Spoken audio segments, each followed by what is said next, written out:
आज डॉक्टर काय सांगणार आहेत बघूया. मी जास्त एक्साइटेड, झोप पण नाही लागली की काय होणार आहे काय होणार आहे. नवरा बोलतोय बाकीचं ठेल्यावरचं खायचं नाही, काय घरगुती बरोबर आहे. घरगुती. वजन सुद्धा खूप चांगलं वाढते. बाळाची पोझिशन सुद्धा नॅचरल डिलिव्हरीसाठी परफेक्ट आहे. जेव्हा डॉक्टर असते बोलला तेव्हा मला जीवात जीव आला. तांबाटे झाले तांबाटे. ए ठेव प्रीत, दुखतंय रे, मस्ती नको. बघ काय कसं. त्या डॉक्टर बोले तयारीला लागा, डिलिव्हरीच्या वेळ झालेली आहे, म्हणजे आता कधीही बाळ येऊ शकतं. हा बघा, आता सगळं चपाती भाजी सगळं रेडी आहे, पण त्याला चहा सोबतच चपाती खायची आहे. आज चवळीची भाजी बनवली. हा ना, चेहरा बघ झोपाळू. तर आज जायचं आहे आम्हाला डॉक्टरकडे. सकाळच अपॉइंटमेंट आहे, म्हणजे 2 डॉक्टरांकडे व्हिजिट करायची, म्हणजे सोनोग्राफी करायची आहे आणि आपल्या मेन डॉक्टरकडे जायचं आहे. सकाळी लवकर उठले, मी काहीच खाल्लं नाही आहे, मला ब्लड टेस्ट करायचे आहेत. आता आईने सगळं रेडी करून ठेवलं आहे, चपातीपासून भाजीपासून नाश्त्यापासून. तर आता ह्याला खायचं नाही आहे, तो तू खात नाही ना म्हणून मी खात नाही. त्याला चहा पाहिजे, चहा आणि चपाती खातो आहे. तर माझ्यासाठी मी डबा भरून घेते. ब्लड दिल्यानंतर मी गाडीमध्येच नाश्ता करेन आणि मग दुसऱ्या सोनोग्राफी सेंटरला जायचं आहे तिकडे. तर आजचा दिवस बहुतेक तरी हॉस्पिटलमध्येच जाणार आहे. तर स्टे ट्यून. आज डॉक्टर काय सांगणार आहेत बघूया. मी जास्त एक्साइटेड, झोप पण नाही लागली की काय होणार आहे काय होणार आहे. एक सोनोग्राफी करायची आहे, कलर डॉपलर म्हणून, आणि त्याच्यानंतर ते रिपोर्ट घेऊन आपल्या मेन डॉक्टरांना दाखवायचं आहे काय पुढे कसं करायचं ते. तर चला डबे भरते आणि मग निघतो जायला. तर अलिबागला जायचं आहे मला. माझ्यासाठी आईने डबा भरून ठेवला आहे. चपात्या घेतल्या छोट्या छोट्या 4, आणि नाश्त्यासाठी इथे राताळी उकडलीत. आणि हा बघा, हा आहे इथे मोरंबा, तो सुद्धा मला देते. तर तुझी इच्छा झाली तर हे खा मोरंबा. आणि भाजी आज बनवलेली आहे चवळीची, जशी मला आवडते ना तशीच आहे. आणि अजिबात टेस्ट पण नाही केली. तो बोलते तू नाही खात तर मी पण नाही खात. जशी लग्नाला असते ना चवळीची भाजी तशी केली. पप्पा छान बनवतात. चवळीची भाजी आहे चपातीसोबत खायला, पण त्यांनी नाही खाल्ले. मी मात्र मोरंब्यासोबत खाणार आहे. आणि दारावर आले होत्या मावशी हे घेऊन, जांभळं घेऊन. तर ती घेतली ताईने खायला. जरा मस्त मोठी अशी रसाळ आहेत बघ. तर नंतर खाईन ती मी. आईने पाण्यात ठेवलीत मिठाच्या. तर चला डबे भरते.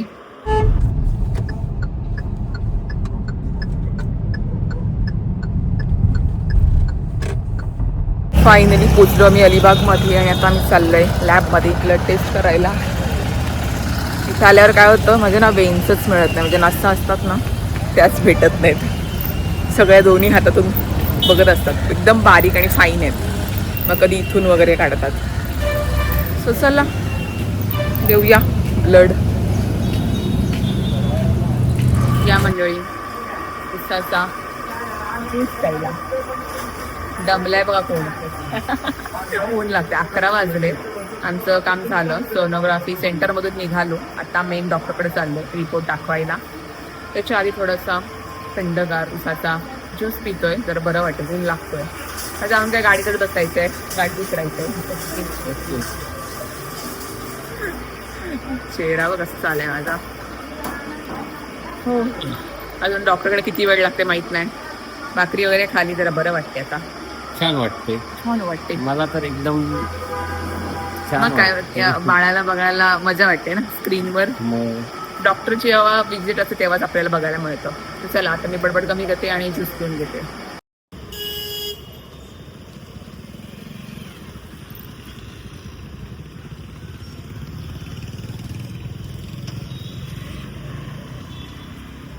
डॉक्टरकडे जाऊन आले. आजचा पूर्ण दिवस म्हणजे अर्धा दिवस हॉस्पिटलमध्येच गेला. दुपारी आले, प्रीत गेला कामाला, त्यांनी हाफ डेज घेतला होता. त्याच्यामुळे आता मी जेवले आणि थोडा वेळ आराम केला, कारण की ऊन लागलं प्रचंड. सकाळीच आम्ही गेलो होतो अलिबागला. त्याच्यामध्ये आज खूप साऱ्या फेऱ्या होत्या, म्हणजे ब्लड टेस्ट केलं, त्याच्यानंतर सोनोग्राफी सेंटरला गेलो, तिकडे कलर डॉपलर ही टेस्ट केली, आणि मग त्या टेस्टचे रिपोर्ट घेऊन माझ्या मेन डॉक्टरांकडे दाखवायला गेले. त्याच्यामुळे थोडी धावपळच झाली. म्हणून घरी आल्यानं थोडा आराम केला, तर बरं वाटतंय जरा.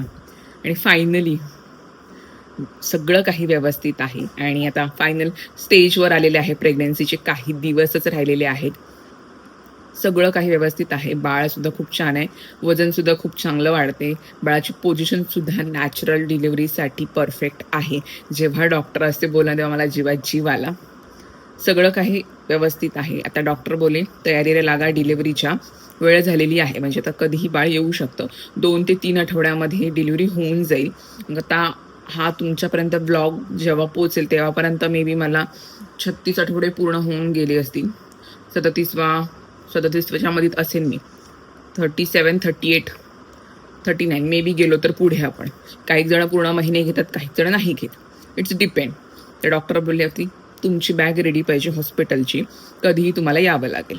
आणि आता मी विचार करते किती फास्ट दिवस गेले ना. आता फायनल स्टेजवर आलेले आहे, म्हणजे काही आठवड्यांवरच आलेली आहे प्रेग्नन्सीच्या, म्हणजे आता संपायला आलेले आहे. बाळ कधीही येऊ शकतं असं. डॉक्टरांनी माझे पाय वगैरे दाबून बघितले. थोडी सूज आहे, नॉर्मल असते ती प्रेग्नन्सीमध्ये येतेच, पण माझी तेवढी पण सूज नाही आहे, नॉर्मल आहे. त्याच्यामुळं काय नाही, BP वगैरे सगळं कंट्रोलमध्ये आहे. कारण की माझी झोप नव्हती होत, त्याच्यामुळं BPवर थोडासा परिणाम होत होता. पण आता सगळं व्यवस्थित आहे. माझी छान झोप होते, दुपारी पण झोपते, रात्री पण झोपते. त्याच्यामुळं बॉडी एकदम फिट आहे डिलिव्हरीसाठी आणि बेबीसुद्धा रेडी आहे. तर चला, हॉस्पिटल बॅगसुद्धा भरायची आहे. मी खूप सारे व्हिडिओज पण बघते इंस्टाग्राम, यूट्यूबवर वगैरे. पण काही जण आजकाल खूप जरा फॅन्सी हे गोष्टी घ्यायच्या आहेत, ते गोष्टी घ्यायच्या आहेत. मी आईला असं दाखवलं, मी आई बघ हे असं असतं का, हॉस्पिटल बॅगने एवढ्या सगळ्या गोष्टी घ्यायच्या असतात का. आई बोलली आजकालच्या तुम्ही मुली बोलते काय सगळं जे ट्रेंड असेल ते करता, एवढं काय नाही. आई बोली आमच्या वेळेला फक्त त्या साड्या असतात ना कॉटनच्या, ज्या आजीच्या वगैरे असतात, नऊवारी साड्या वगैरे, ते बाळाला गुंडाळाला घ्यायच्या, बस बाकी काय नव्हतं घ्यायचं असं. तर बघूया मी काय काय तयारी करेन. मला पण एकदम जास्त काही घ्यायचं नाही, आपल्याला डिलिव्हरीलाच जायचं आहे, तिकडे हॉलिडे मनवायला जायचं नाही आहे. त्याच्यामुळं जे इसेन्शियल आहे, ज्या गरजेच्या गोष्टी आहेत त्याच मी पॅक करणार आहे. बघू आता 2-3 दिवसांनी बॅगसुद्धा भरायला घेईन मी असं. तर चला जाऊया बाहेर. मी आता झोपले होते, फ्रेश झाले, बाहेर जाते. आई बाप्पांचं काय चाललंय ते बघूया. लाईट गेली का? आमच्याकडे लाईट जातीच आहे. आज दिवसभर नव्हती, तर 6 वाजले परत गेली. आणि इकडे मी काय बघत आहे, टपामध्ये काय ठेवलंय, एवढे आंबेच आंबे खा. गरम होते ना, त्याला थंड करत ठेवले आंब्यांना, पाण्यामध्ये ठेवलेत. किती 2 डझन आहेत? 2 डझन. वास बघ, छान मिळाले, समोरच ठेवलेत एकदम बघ. आता जाऊया आपण गार्डनमध्ये. आमचे आंबे काढायचे आहेत, कारण की वातावरण जरा बदलतंय आणि आंब्यांना जरासं पाणी लागलं की ते खराब होतात. आणि डेख्याला काहीतरी होते ना त्याच्या, पाणी लागलं की काळं काळं असं होते काहीतरी. अरे काय झालं, कॅमेरा झूम होतोय की नाही? ओके, तर आई बोलते काढून घेऊया आणि शेवटचे 2 झाडावर ठेवूया पिकायला. हे बघा इकडे आहेत, कॅमेरा झूमच करत नाही. हा ओके, एक मिनिट आला हातात. हे आंबे लवकर पिकत नाहीत, नाही म्हणजे त्यांना झाडावरून काढून पिकायला लागतं. घरात ठेवले ना पेंड्यात वगैरे ते पिकतील आता. आता जरा हे डेखे गळायला लागले होते, खाली पडतील ना. हे बघ हे इथे हे डेख्याने काहीतरी झालंय. डेख्यांमधून अरे झूमच होत नाही कॅमेरा काहीतरी. हा ओके, तिथून काहीतरी होते त्यांना. तो तर हातामध्ये झाला पटकन. आता त्याला तो काढते आता. केवढस झाड आहे, आमचं कलम आहे हा. आता या झाडाला 2 वर्ष होती तरी लगेच फळं लागली है ना. प्रीत मला बोलतोय त्या नर्सरीवाल्यांना, बोलते सांगूया आमच्या झाडाला फळं लागली बोलते. कलम आहे त्याच्यामुळे लवकर फळं आणि फुलं लागतात. ह्याला पण लागलं बघा, ह्याच्यावर कीड आली होती, पण प्रीतने औषध फवारलं त्याच्यामुळे फुलं पण मस्त पकडलीत.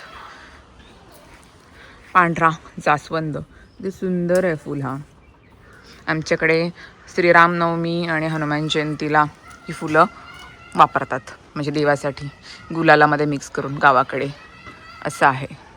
आई काढते. ओके 3 झाले, मी तुम्हाला वजन करून पण दाखवते. हां आता थोड्या वेळामध्ये. कोटिंग काढ ग त्यांचं, ते मांजर त्रास देते आम्हाला. ओके टोपल्यात ठेव. याचा मोरंबा करूया. ओके, टोटल 11 आंबे आम्ही काढले. आता आपण वजन करून बघूया. पिशवीमध्ये टाकतोय, हे पकड. आणि हा आम्ही काटा घेतलाय एक ॲमेझॉनवरून वजन करण्यासाठी. घरामध्ये असे खावं आपण चालू करतायत. ओके, आता हे पिकट ठेवणार आहेत आई. अर्धे पिकले, उजळलेत बघा, थोडेसे पिवळसर झालेले आहेत. अर्ध्यांचं लोणचं करायचं काही, मोरंबा करू. आणि यावर्षी झाडाला खूप सारी आंबे लागलेली आहेत. म्हणजे झाडाचं हे दुसरं वर्ष आहे, तर लगेच फळ पकडलं त्यांनी. आणि आतापर्यंत 20च्या पुढे म्हणजे 20-25च्या आसपास आंबे झालेत. तरी आम्ही अर्धे पण आधी पण काढले होते. आता आम्ही 11 आंबे काढले आणि थोडेफार आहेत, 5-6 आहेत ते अजून ठेवलेत झाडावरतीच. म्हणजे झाडावर पिकलेलं फळ त्याची जरा चव वेगळी लागते. पण हे जे तोतापुरी आंब्याचं झाड आहे ना, त्याचं फळ म्हणजे तो आंबा जो आहे ना, तो जून-जुलैमध्ये पिकतो. तो जरा उशिरा पिकतो.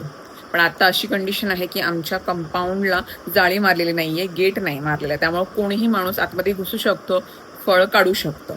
आता घरामध्ये आम्ही डिलिव्हरीला वगैरे गेलो तर मग घरामध्ये कोण नसणार, त्यापेक्षा आधीच काढून ठेवलेले बरे. थोडेफार आहेत ते झाडावर ठेवलेले आहेत आम्ही पिकत. आणि गावाकडे हा प्रॉब्लेम आहे की गेट नसेल, पिचिंग नसेल तर लगेच झाडावरची फुलं सुद्धा कोणीही घेऊन जाऊ शकतं. असं आहे. कधी कधी माझ्याच झाडावरची म्हणजे माझ्याच गार्डनमधली फुलं मला देवाला व्हायला नसतात. तर सकाळी कोणी चालायला आलं त्यांना कुठली फुलं दिसली की लगेच झाडावरून खेचतात. असं होतं. आता लवकरच गेट आणि जाळीचं काम करायचं आहे. तर बघूया, आता पाऊस तर आला लगेच. तर या पावसाळ्यात नाही, दिवाळीच्या आसपासमध्ये करून टाकू गेट आणि कंपाऊंडचं. म्हणजे कसं सिक्युअर राहतं आपलं घर आणि गार्डन सुद्धा असो. आणि आधीच्या म्हणजे आता आम्ही आधी पण आंबे काढले, त्याचा मोरंबा केलेला आहे मी, 1 नंबर झाला. 2 आंब्यांचाच केला आहे. त्याची सुद्धा रेसिपी मी लवकरच तुमच्यासोबत शेअर करेन. प्रेग्नेन्सी क्रेविंग वाटतंय. येस, शेवपुरी खायला या. शेवपुरी आणि सोबत शेवपुरी, दुसरं काय सोबत काय नाही. नवरा बोलतोय बाकीचं ठेल्यावरचं खायचं नाही. मग काय, घरगुती. बरोबर आहे. घरगुती. एवढ्या अलिबागला फेऱ्या होतात पण त्यांनी मला बीचवरची शेवपुरी नाही दिली. पाणीपुरी नाही दिली. तर मला तेवढी आवडत नाही. शेवपुरी आवडते, भेल आवडते, पण बोलतो नाही खायचं. मग काय, आता घरी पुऱ्या आणल्या ते बघा, सगळं रेडी केले, शेव वगैरे सगळं आणून ठेवलंय. आता इच्छा झाली तर खाते, जेवढं खाते तेवढ्या नंतर तर नाही खाता येणार ना जास्त, म्हणून असं का पण मला तिखट नाही खायचं, मीठ कमी खायचं की नाही, आई मला सांगते. आणि सोबत किलोचे आंबे. या आंब्यांची गंमत आहे. अरे हा, ते सांग ना ब्लॉग. या आंब्यांची गंमत अशी आहे, ते काटा जरा हे झाला की हा आंबा आहे काय, किती किलोचा? 1 किलो नाही, अर्धा किलो आहे. तू किती किलो सांगितलास? मी 1 किलो सांगितलं, त्याच्यामध्ये मी बघितलंच नाही सेटिंग. हा आहे अर्धा किलोचा. ऍक्च्युली झालं असं की सेटिंग चेंज करायला पाहिजे. वजन काट्यावरती LBS असतो ना जो युनिट, त्याच्यामध्ये वजन केलं. मला लक्ष नाही म्हणजे अर्धा पकडा आता, 1 किलोचा अर्धा किलो. या खायला शेवपुरी घरगुती. अरे तो ना झूम नाही होते त्याची, कॅमेरा दिसते का, पूर्ण अशी आतमध्ये भरलेली आहे. जेवढं स्टफिंग भरता येईल तेवढं भरलंय. हात तर मला सगळं पाणी गळेल. खाते मी, चिंचेचं पाणी केलंय, चिंच आणि गुळ, आणि खाते आपली एकटी. किती बापरे, पहिलीच पुरी ना. किती वर्षातून खाल्लीस? असू नको. तर आमचे साहेब आलेले आहेत आणि आता ते आमचं शूटिंग करत आहेत. मी एकटीच खाते, बाकीच्या जेवणाची वेळ झाली. मला कधीपासून खायची होती पण शेव आली नव्हती. शेव आली आता आली, कामावरून शेव. कामावरून आली शेव. दुकानामध्ये नाही मिळत, इकडे मार्केटला जायला लागतं. प्रीतला येताना सांगितलं आणायला, तेव्हा कुठे माझी ती शेवपुरी तयार झाली. आता खाते. इच्छा पूर्ण केली. इच्छा पूर्ण केली. खाते बसून. या, जेवायचंय मला अजून. ठीक आहे, तू निवांत खा. तोवर मंडळी आपण पण नाश्ता करून घ्या, जेवण करून घ्या. वाजले किती बघ, 7:45 आमच्याकडे वाजलेले आहेत सध्या. 7:45 कुठे गेले झूम? 7:45 वाजलेले आहेत आणि इकडे साहेब आमचे बसलेले आहेत. शेवपुरी खायला. तू खाणार आहे? मी पण खातो. थोडे 2-3 डबक्या उड्या मारल्या पाहिजे ना. सुरुवात मध्ये नवरा खाणार असं होऊ शकत नाही. खायलाच पाहिजेत. घास मात्र छोटा आणि शेवपुरीसाठी मोठा. पाय बघताय मस्त सुजलेत. सुजी हो गई सुजी. प्रीतच्या भाषेमध्ये संकुची पाय दगड झाले. प्रीत हा वाला जास्त सुचतो, एक जास्त सुचतो, एक कमी आहे. हे प्रीतची नाटकं बघा, नवऱ्याची हे सोड सोड सोड असा दाबून ठेवतो, तो कमी आहे, हा जास्त आहे. तांबाटे झाले तांबाटे. ठेव प्रीत, दुखतंय रे, मस्ती नको. बघ काय कसं